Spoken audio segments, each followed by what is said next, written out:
redes sociales son espacios virtuales neutrales que se constituyen en foros para que los usuarios se conecten e intercambien expresiones en tiempo real, constituyendo escenarios idóneos para la difusión de las ideas, por lo cual la libertad de expresión como derecho fundamental e inalienable encuentra en Internet uno de los mecanismos idóneos para su desarrollo. Por tanto, restringir los contenidos alojados en las redes sociales no resulta una medida proporcional para proteger la equidad en la contienda. Como se detalla en el proyecto, si bien en el caso únicamente se acreditó la existencia de uno de los videos denunciados en YouTube, resultando inviable su análisis, al encontrarse inmerso en el ejercicio de la libertad de expresión, se propone, sin dejar de ser exhaustivos al estudiar el contenido de los promocionales motivos de la queja en radio y televisión, que no se tenga por actualizada la infracción denunciada por carecer del elemento subjetivo, como oportunamente fue explicado. Esa es la razón principal que sustenta el sentido de la propuesta, señor magistrado. ¿Es cuánto? Muchas gracias. Cedo uso la voz al magistrado Javier Hernández, señor presidente. Pues efectivamente ya es un tema que ya hemos abordado. Le solicito a la secretaria que por favor tome la votación. Con su autorización, magistrado presidente. Magistrado Javier Hernández Hernández. A favor del proyecto. Magistrado José Olivero Ruiz, ponente en el asunto de cuenta. ¿Es mi propuesta? Magistrado Roberto Eduardo Sigala Aguilar. Con el proyecto. Magistrado presidente, el proyecto de resolución del procedimiento especial sancionador 9/2016 ha sido aprobado por unanimidad de votos. En consecuencia, en el procedimiento especial sancionador 9/2016 se resuelve: primero, se declara la inexistencia de la violación objeto de la denuncia en términos de lo expuesto en el considerando séptimo de la presente resolución. Magistrados, antes de ocuparme del caso concreto, quiero establecer el contexto sobre por qué resulta importante para la eficacia de los derechos electorales fundamentales en Veracruz, en particular el derecho a ser votado, el que se valide el registro del primer candidato independiente a gobernador en el Estado. Sobre este tema, es importante traer a cuentas el posicionamiento de la Comisión Europea para la Democracia por el Derecho, popularmente conocida como Comisión de Venecia, organismo al que México se incorporó en 2010 como miembro de pleno derecho. Dicho posicionamiento es desarrollado en el expediente sub-JDC 1004/2015 por la Sala Superior del Tribunal Electoral del Poder Judicial de la Federación, al considerar que los estándares y buenas prácticas reconocidas por organismos internacionales tienen un carácter orientador de fundamental importancia en la impartición de justicia. Así, dichos estándares deben asumirse como criterios ineludibles para las y los impartidores de justicia, en tanto que constituyen pautas interpretativas conforme a las cuales se puede dotar de contenido los preceptos normativos nacionales. Esto se traduce en una obligación de los órganos encargados de la impartición de justicia de dialogar con los estándares de referencia, lo cual debe entenderse como un corolario del principio pro persona y del principio de progresividad reconocidos respectivamente en el segundo y en el tercer párrafo del artículo primero constitucional. Conforme a ambos principios interpretativos, los contenidos de los derechos humanos, además de estar limitados por una prohibición de regresividad, deberán admitir modificaciones en la medida que amplíen el ámbito de su protección, ya sea mediante una auténtica ampliación de su contenido, ya sea mediante una ampliación de los sujetos titulares del derecho en comento. Retomando este criterio en el presente caso, resulta incuestionable para este Tribunal Electoral de Veracruz, desde mi perspectiva, que los estándares desarrollados por la Comisión de Venecia como buenas prácticas en materia electoral deben ser considerados para dotar de contenido al derecho de voto pasivo o de acceso a cargos de elección popular. Ciertamente, el derecho en comento, como corolario inescindible del principio de sufragio universal, contribuye a dar una dimensión no solo formal, sino material al reconocimiento de las candidaturas independientes como una opción política real, válida y viable. Precisado lo anterior, en el juicio ciudadano y los recursos de apelación con que se dio cuenta, hay tres temas que me gustaría destacar. El primero de ellos es referente a la fundamentación y motivación del acto que se combate, que de conformidad con el artículo 16 de la Carta Magna todo acto de autoridad debe contener. Se entiende por fundamentación la precisión de los preceptos aplicables del caso y por motivación la expresión de las circunstancias particulares o causas inmediatas tomadas en consideración para la emisión del acto, para lo cual debe existir adecuación entre los motivos aducidos y las normas aplicables. Sin embargo, al tratarse de un acto de una autoridad administrativa electoral, no tiene la naturaleza jurídica de un acto típico de molestia, pues no se dicta en agravio de un particular, ni en menoscabo o restricción a alguno de sus derechos.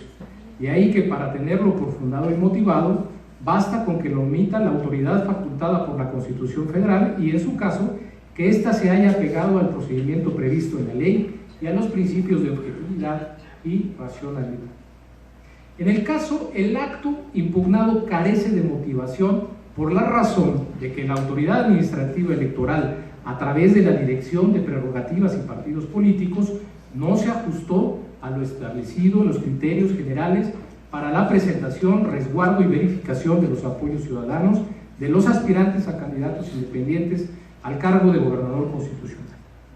para que llevar a cabo dicho procedimiento, generando con ello una falta de certeza.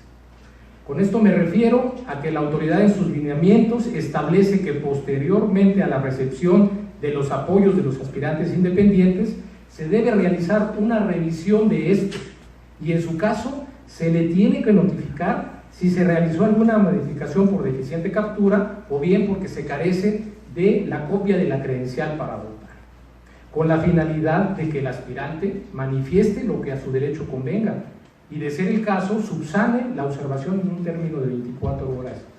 Hecho lo anterior, la autoridad administrativa electoral debe remitir los apoyos efectivos al Registro Federal de Electores del Instituto Nacional Electoral con la finalidad de que éste lleve a cabo su validación.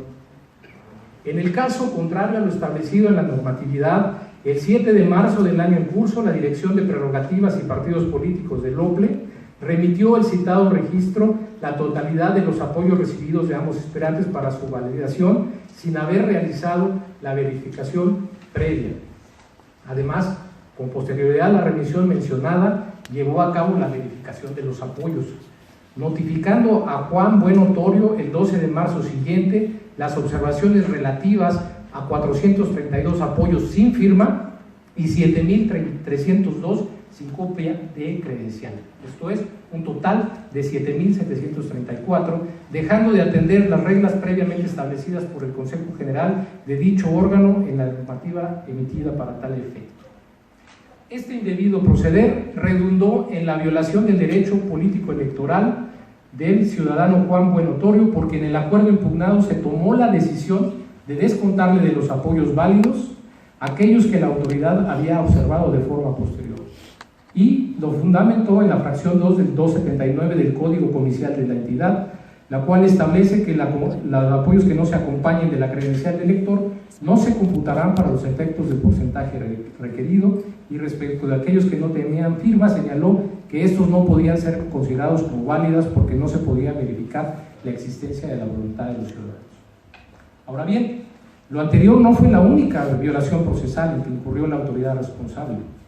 porque, como se advierte del propio acto impugnado y de las constancias del expediente, omitió hacer del conocimiento del aspirante a candidato independiente las observaciones realizadas por el Registro Federal de Electores, para que éste manifestara lo que de su derecho conviniera y, en su caso, subsanara lo observado, violentando con ello el artículo 14 constitucional que establece el derecho de audiencia y lo materializa otorgando al ciudadano la oportunidad de defensa previa frente a los actos privativos y que su debido respeto impone a las autoridades. La mencionada institución jurídica de carácter instrumental tiene como finalidad garantizar la igualdad de oportunidades entre los contendientes con el propósito de que puedan ejercer de manera eficaz su derecho fundamental a ser votado, pues incluso, aún en el caso de que no estuviera prevista en el sistema jurídico en cuestión, la Sala Superior del Tribunal Electoral ha sustentado que, ante la ausencia de señalamiento de la norma respecto del plazo para dar cumplimiento a ciertas obligaciones, debe ser otorgado un plazo razonable para efecto de que el posible afectado se encuentre en posibilidad de subsanar su omisión. Esto es, siempre, en todos los casos, debe garantizarse el derecho de audiencia. De ahí que la autoridad dejó de notificar los resultados de la validación de los apoyos ciudadanos por parte del registro de electores y esto se pueda considerar con falta de fundamentación y motivación, lo cual es violatorio también de los derechos político-electorales del ciudadano, y es por eso que ante la falta de certeza provocada por la propia autoridad responsable, en principio no se puede determinar que los 7.734 apoyos observados se encuentren en el rubro de lista nominal, o si se hubieran anulado dentro de los 95.285 por alguna otra razón. En ese sentido, ante la incertidumbre generada por la responsable, este tribunal ordenó una diligencia de verificación para determinar la distribución de estos apoyos y requirió a la responsable un informe al respecto, obteniendo que del universo de apoyos notificados al entonces aspirante a candidato independiente, Juan Buenotorio,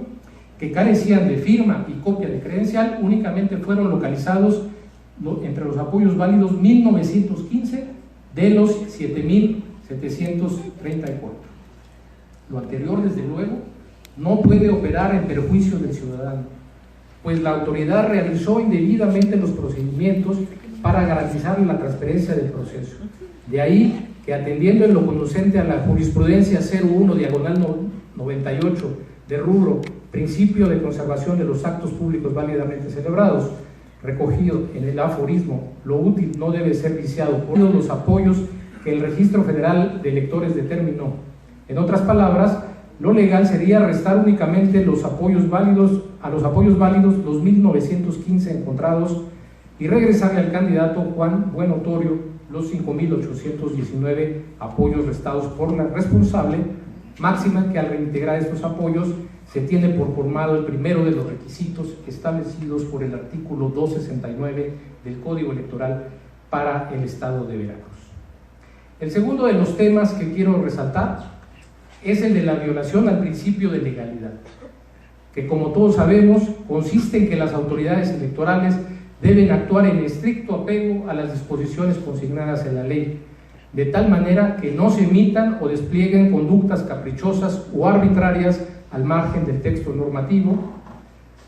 y asimismo en su dimensión, que consiste en dotar de facultades expresas a las autoridades locales, de modo que los participantes en el proceso electoral conozcan previamente con toda claridad y seguridad las reglas a que su propia actuación conducirá a las autoridades. En el caso, por una parte, ya se vio que hay dudas respecto de la contratación de la empresa que ayudó a validar los apoyos ciudadanos. Pero el hecho de que estos sean aspectos cuestionables no permite a este tribunal abundar en ese tema, porque desafortunadamente no tenemos un principio de agravio que nos permita profundizar en ese tema, y además este tribunal carece de las facultades de investigación para determinar la legalidad.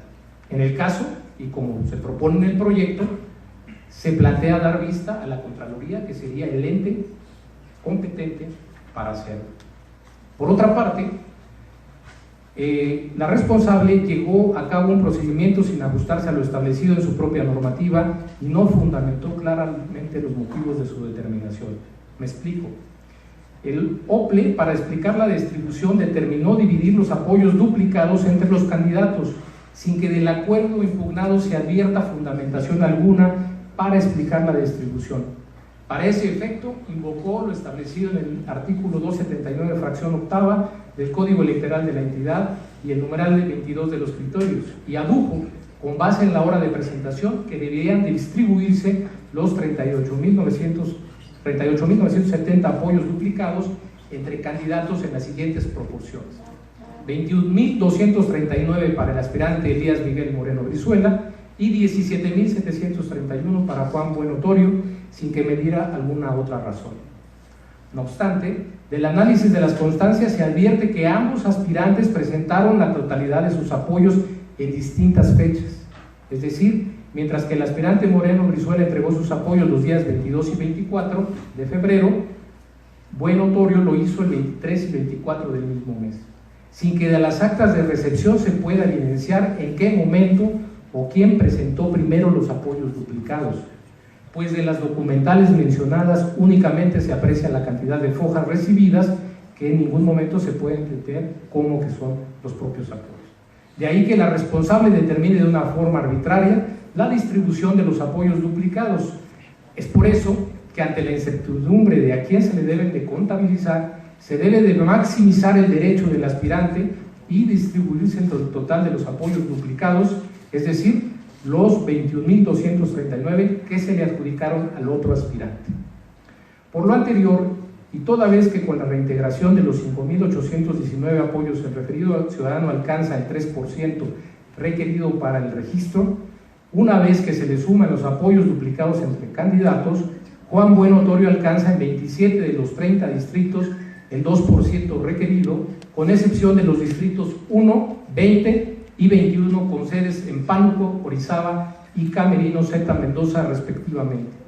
en los cuales obtuvo el 1.99, 1.93 y 1.99 del porcentaje requerido. Esto es, le faltó menos de una centésima de punto en 2 de los casos y 7 en el otro. De ahí que se sostenga que la solicitud de registro es seria y con un grado considerable de legitimación, pues se tiene por cumplido el primer requisito y el segundo en 27 de los 30 distritos electorales. De ahí que se considere la solicitud del registro de candidato cuente con un grado considerable de legitimación, lo que revela un apoyo que se apega a los estándares internacionales exigidos a los aspirantes a candidatos independientes desarrollados por la citada Comisión de Venecia como buenas prácticas en materia electoral. Lo anterior, máxime que la Sala Superior del Tribunal Electoral del Poder Judicial de la Federación, al resolver el expediente sub-rex 192/2015, sostuvo dicho argumento para hacer eficaz el derecho de ser votado de forma independiente. Por supuesto, lo ideal es despejar a toda duda el procedimiento de registro de los candidatos independientes. Eso es el ideal. Sin embargo, dadas las vicisitudes y las anomalías que ya vimos incurrió el organismo público local electoral, también no puede dejarse sin mancha ya intocado ese proceso. Pero lo que sí podemos hacer es proteger el derecho político electoral del ciudadano que viene a pedir justamente justicia sobre lo que a luces se le violentó. Pues es de resaltar que el Código de Buenas Prácticas en materia electoral, al que hemos venido citando, en el que se prevé la validación tardía de los candidatos independientes, también señala que lo óptimo es la validación de estos previo al inicio de las campañas, porque de lo contrario se genera una real desigualdad entre partidos y candidatos por lo que se refiere a las posibilidades de hacer campaña. En atención a eso se destaca que este órgano jurisdiccional, pese a las inconsistencias encontradas en el procedimiento que dificultaron el pronunciamiento ante la falta de certeza, está emitiendo un fallo a la brevedad, a fin de no mermar justamente el derecho del ciudadano, lo cual pues para mí no representa una falta de congruencia de la sentencia, sino al contrario, la celeridad también en resolver y esclarecer en definitiva una situación jurídica dudosa es obligación de este tribunal. Por último, respecto al tema relativo a las facultades de la autoridad administrativa para realizar una interpretación pro persona, a partir de la reforma de 2011, el artículo 1 constitucional se determinó que todas las autoridades en el ámbito de su competencia tienen la obligación de promover, respetar, proteger y garantizar los derechos humanos de conformidad con los principios de universalidad, interdependencia, indivisibilidad y progresividad, así como que las normas relativas a los derechos humanos se deberán interpretar de conformidad con la Constitución y con los tratados internacionales. No obstante, las autoridades administrativas no están facultadas para hacer ningún tipo de control de constitucionalidad, sea concentrado o difuso. Es decir, no pueden declarar la invalidez, ya sea tácita, de un determinado precepto, ni tampoco inaplicarlo, ni siquiera bajo el argumento de una reparación de derechos humanos, ya que ello implicaría desatender los requisitos de procedencia que establecen las leyes para determinar o interponer un medio de defensa y que debe atenderse de manera previa a un pronunciamiento del fondo. En todo caso, deben interpretar las disposiciones jurídicas en el sentido más favorable de las personas, pero sin que ello llegue a desatender las facultades y funciones que deben de desempeñar en atención a sus ámbitos competenciales. Es decir, la autoridad responsable indebidamente inaplicó sin facultades lo establecido en el artículo 269 del Código Electoral de la entidad, con la finalidad de justificar la procedencia del justiciable, lo cual desde luego escapa a su ámbito de atribuciones, pero como he venido exponiendo, tal actuar no puede causar afectación al registro otorgado al citado ciudadano. Es cuanto, señores magistrados. Muchas gracias, magistrado José Oliveros Ruiz. Así, al no haber más intervenciones, le pido por favor a la Secretaria General de Acuerdos que tome la votación en este asunto. Con su autorización, magistrado presidente, magistrado Javier Hernández Hernández. Con los resolutivos y el voto concurrente que ya expresé. Magistrado José Oliveros Ruiz. A favor del proyecto. Magistrado presidente Roberto Eduardo Sigala Aguilar, ponente en el asunto de cuenta. Es mi propuesta. Doy cuenta con el juicio ciudadano número 36 de este año, promovido por Diego Alberto Santamaría Leiva, para controvertir el acuerdo del Consejo General del Organismo Público Local Electoral en Veracruz, mediante el cual se declaró la entrega extemporánea de la documentación para acreditar el apoyo ciudadano exigido por ley. En el proyecto se propone declarar fundados los agravios del actor en cuanto a la entrega oportuna de la documentación señalada. Lo anterior, porque de las constancias que obran en autos, se acredita que el actor recibió la constancia de aspirante a candidato independiente el pasado 24 de enero, derivado de que la autoridad responsable retrasó su entrega por 2 días, aduciendo la existencia de un error en el documento, lo que motivó que la responsable computara el plazo de 30 días para recabar el apoyo ciudadano a partir del 22 de enero, y no en la fecha que entregó la constancia al actor, lo cual se estima contrario a derecho, dado que en los artículos 266, fracción segunda, y 267 del Código Electoral de Veracruz, se advierte que la calidad de aspirante a candidato independiente se obtiene una vez recibida la constancia respectiva, y que al día siguiente de obtener dicha calidad podrá iniciar con los actos tendentes a recabar el porcentaje de apoyo ciudadano. En ese sentido, se concluye que el cómputo de plazo para la obtención del apoyo ciudadano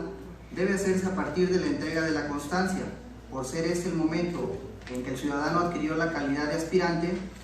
y que la autoridad responsable debió actuar con extrema diligencia respecto a los plazos que la ley concede a los aspirantes, de tal forma que la entrega tardía de la constancia no debía traducirse en una merma a dicho plazo, por resultar contrario a los principios de equidad y certeza. De esta forma, se propone revocar el acuerdo impugnado, con el fin de que la responsable considere oportuna la presentación de los documentos por parte del actor y se continúe con el procedimiento de verificación de la documentación correspondiente al apoyo ciudadano para que se declare si procede o no el registro del actor como candidato independiente. No pasa inadvertido para este órgano jurisdiccional que el actor presentó fotografía de una constancia que lo acreditaba como aspirante a candidato independiente en fecha 22 de enero. Empero, no existe en autos el original del mencionado documento y el actor aduce no le fue entregado. Esto último fue corroborado por la autoridad responsable. En tal sentido, se estima que la existencia de una constancia diversa a la que le fue entregada al actor podría configurar un actuar irregular por parte de funcionarios pertenecientes al Organismo Público Local Electoral de Veracruz, por lo cual se propone dar vista a la Contraloría General de dicho organismo para que proceda a investigar esa situación y resuelva lo que en derecho corresponda. Es la cuenta, señores magistrados. Gracias, licenciado Osvaldo Edwin González. Cedo el uso de la voz al magistrado José Oliveros Ruiz, ponente del asunto.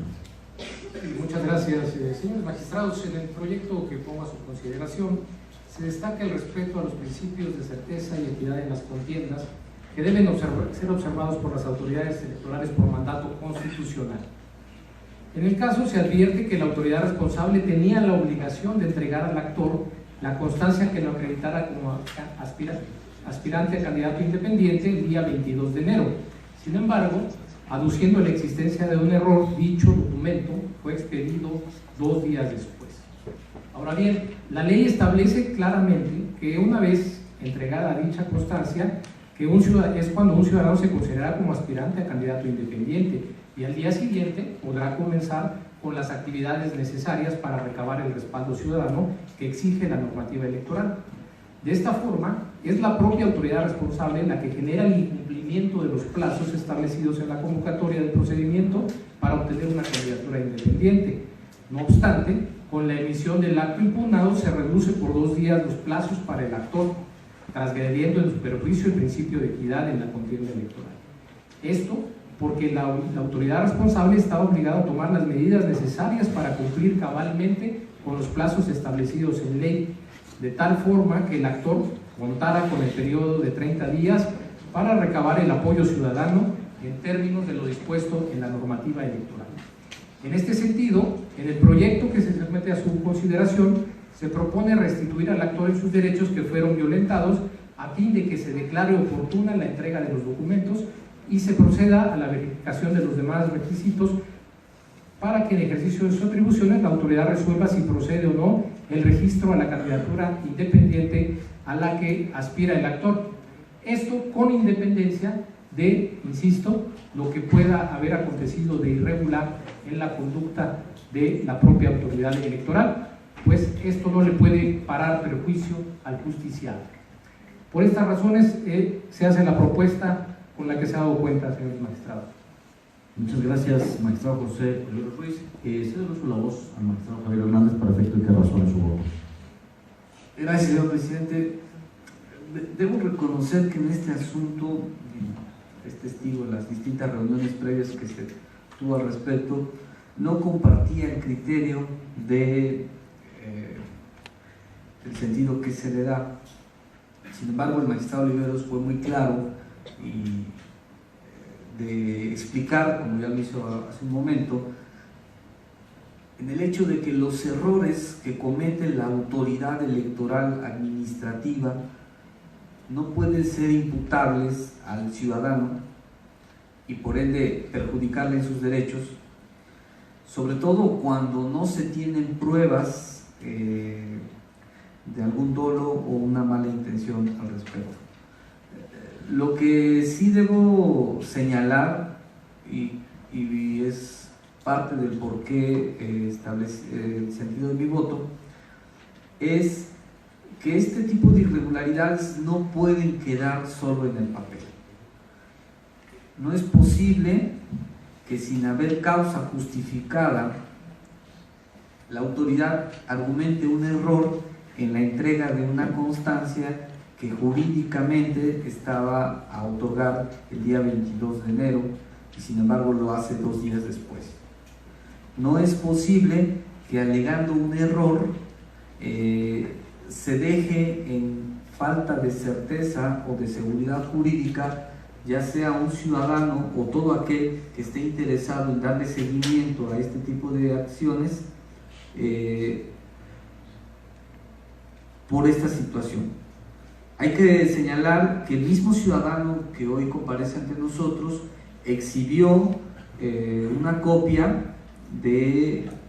la primera constancia, la que estaba fechada con 22 de enero y que al decir de la autoridad estaba errónea, contenía errores, perdón. Entonces,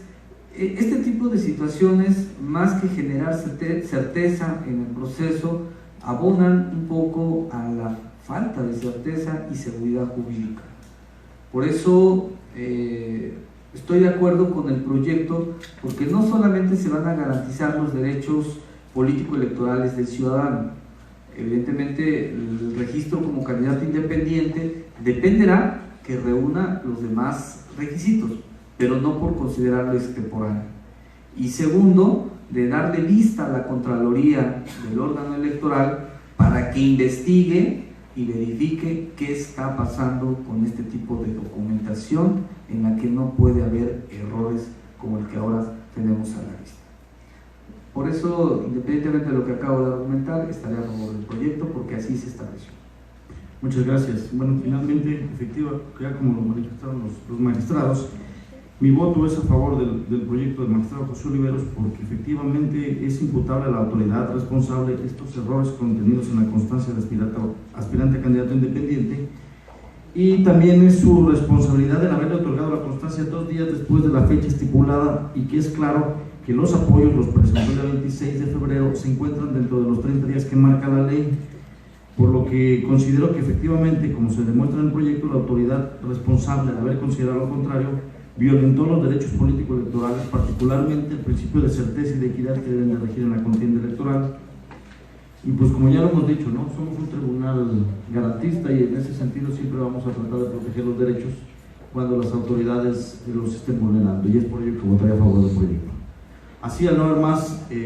intervenciones, le pido por favor a la secretaria de Acuerdos que dé cuenta con el asunto.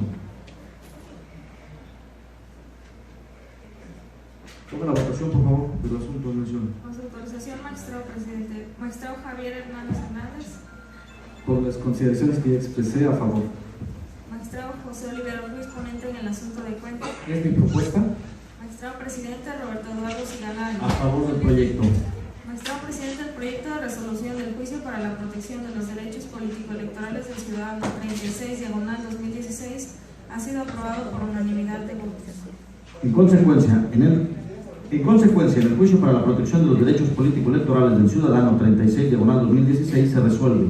primero, se revoca el acuerdo impugnado a fin de considerar que el elector entregó de manera oportuna la documentación para acreditar el apoyo ciudadano. Segundo, se ordena a la autoridad responsable que continúe con el procedimiento de verificación de la documentación correspondiente de apoyo ciudadano para que se declare si procede o no el registro del elector como candidato independiente. Tercero, se da vista a la Contraloría General del Organismo Público Electoral de Veracruz. Cuarto, se ordena a la responsable que informe a este Tribunal Electoral sobre el cumplimiento del ordenado en la presente sentencia, la cual deberá de realizarse dentro del término de 24 horas posteriores a que ello ocurra. Me gustaría destacar algunos aspectos de este asunto, porque todos conocemos cuáles son los antecedentes que han venido definiendo el actuar del Consejo General del Organismo Público Local Electoral en Veracruz al momento de designar al secretario ejecutivo. En el caso, estamos ante el acuerdo que designó al ciudadano Héctor Alfredo Roa Morales como secretario de ese organismo. Desde mi perspectiva hay 4 temas que se plantean en los agravios por los inconformes. Que el secretario no goza de buena reputación, que no cuenta con suficientes conocimientos en materia electoral, no garantiza imparcialidad en su desempeño, y 4, falta de exhaustividad del hombre al realizar su designación. Motivos de agravios que, como ya escuchamos de la cuenta, se estiman infundados y sobre lo cual nuestro compañero, el magistrado Javier Hernández, ya nos brindó una detallada explicación de las razones que sustentan el sentido de su proyecto. Con el afán de no ser reiterativo, solo me permitiría realizar algunas precisiones. Lo relevante de este asunto, en mi opinión, estriba en que una vez más los representantes de los partidos políticos acreditados ante el órgano electoral se oponen a quien es designado como secretario de ese organismo. Y digo una vez más porque es un hecho público que con diversos medios de impugnación los mismos partidos también impugnaron la anterior designación del titular de ese cargo.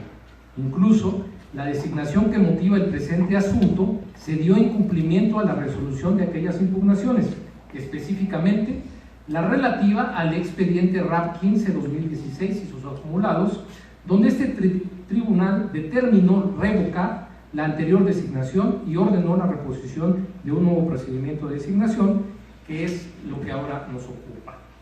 Resultando que tanto en el presente asunto como en el anteriormente referido, los partidos inconformes alegan una falta de idoneidad de la persona designada, no obstante que se trata de diferentes ciudadanos, básicamente porque a su consideración los designados no gozan de buena reputación para el ejercicio de ese cargo público, ya que en su momento fueron sancionados por diversas autoridades con motivo del ejercicio de los cargos que desempeñaban. En ese sentido, en este asunto se tiene por probado que efectivamente el ciudadano Héctor Alfredo Roa Morales en el año 2010 fue amonestado públicamente por la Sala Superior del Tribunal Electoral del Poder Judicial de la Federación. Sin embargo, Como ya lo explicó el magistrado ponente, la conducta por la cual se le sancionó no fue considerada como grave, sino más bien como una medida preventiva, lo que en este caso comparto, porque si bien en términos generales la amonestación representa una sanción por encontrarse en un catálogo de medidas de apremio y correcciones disciplinarias previstas por la ley, en un sentido estricto, esta constituye una corrección disciplinaria de índole preventivo a quien pueda cometer una irregularidad mayor o grave, y en esa medida la amonestación decretada al ciudadano designado se puede considerar como un señalamiento de la autoridad que le hizo ver las consecuencias de una conducta incorrecta, conminándolo a la enmienda y que se le impondría una sanción mayor en caso de incumplimiento, lo que por tanto no puede trascender a la idoneidad o buena reputación del secretario ejecutivo designado, dado que su conducta no resultó reincidente ni grave, como tampoco prueba una falta de sujeción a los principios rectores que rigen la materia electoral. Máxime que la irregularidad atribuida al sujeto sancionado, que en mi opinión fue más por una discrepancia en la interpretación y aplicación de una norma electoral dentro de un procedimiento de queja, que por una irresponsabilidad malintencionada de quebrantar la ley u obtener algún beneficio, esta fue rectificada, porque finalmente el otrora Instituto Electoral Veracruzano, en cumplimiento a lo ordenado por la Sala Superior, resolvió en definitiva y conforme a derecho la queja inicial que había dado origen a la amonestación, sin que conste que la parte denunciante de aquel procedimiento reclamara algún incumplimiento mayor al respecto.